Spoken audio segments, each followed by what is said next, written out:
এখন যেটা হয়েছে যে বাংলাদেশের নাগরিকরা হচ্ছে একটা এতিম রাষ্ট্রের নাগরিকে পরিণত হয়েছে।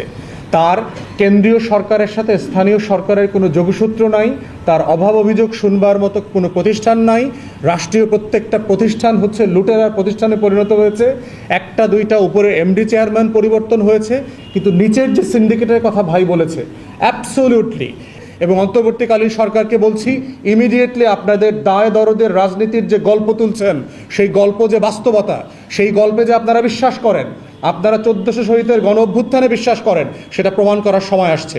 এই পোকামাকড়ের ঝামেলা থেকে হাসপাতালে যে লক্ষ লক্ষ মানুষকে ভর্তি হতে হচ্ছে, বাচ্চাদের ট্রিটমেন্টের পিছনে যে কোটি কোটি টাকা অপচয় করতে হচ্ছে ফ্যামিলিগুলোর, তাদের পাশে এসে দাঁড়ান, সমস্যার সমাধান করেন, দায় নিতে শেখেন। দায় নিতে পারাটাই হচ্ছে রাজনীতি।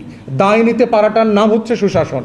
দায় না নিয়ে শুধু ওকে দায় দেওয়া, ট্রান্সফার করে দেওয়া, এটা ফুটবল খেলা না, এটা ব্রাজিলের টিম না যে আপনি শর্ট পাসে শুধু খেলবেন।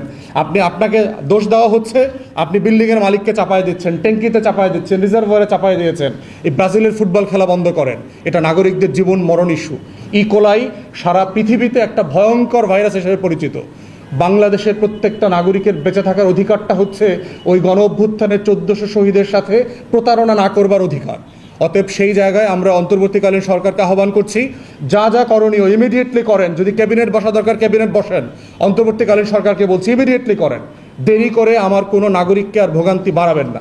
যেহেতু এখন কোনো স্থানীয় সরকার নাই, আপনার ফ্যাসিবাদ বিরোধী আন্দোলনে সক্রিয় ছিল এমন কাউন্সিলরদেরকে যদি পাওয়া যায়, বিভিন্ন শহরে পৌরসভায় আমরা তাদেরকে বারবার বলেছি যে পরামর্শের উপরে ভিত্তি করে একটা কমিটি করে তাদেরকে নিয়োগ দেওয়া দরকার। যেখানে নাই সেখানে হচ্ছে নাগরিক সমাজের প্রতিনিধি আকারে দেওয়া দরকার, যারা গণশুনানির মাধ্যমে বিভিন্ন সেবাকে এনশিওর করবে। ওয়াসার সাথে বসবে, ডেসার সাথে বসবে, বিদ্যুতের সাথে বসবে, তারপরে সিটি কর্পোরেশনের সাথে বসবে। এখন যেটা হয়েছে যে বাংলাদেশের নাগরিকরা হচ্ছে একটা এতিম রাষ্ট্রের নাগরিকে পরিণত হয়েছে। তার কেন্দ্রীয় সরকারের সাথে স্থানীয় সরকারের কোনো যোগসূত্র নাই, তার অভাব অভিযোগ শুনবার মতো কোনো প্রতিষ্ঠান নাই। রাষ্ট্রীয় প্রত্যেকটা প্রতিষ্ঠান হচ্ছে লুটেরার প্রতিষ্ঠানে পরিণত হয়েছে। একটা দুইটা উপরে এমডি চেয়ারম্যান পরিবর্তন হয়েছে, কিন্তু নিচের যে সিন্ডিকেটের কথা ভাই বলেছে অ্যাবসোলিউটলি।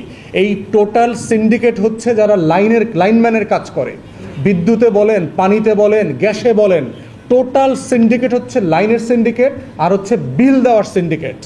আপনি দেখবেন যে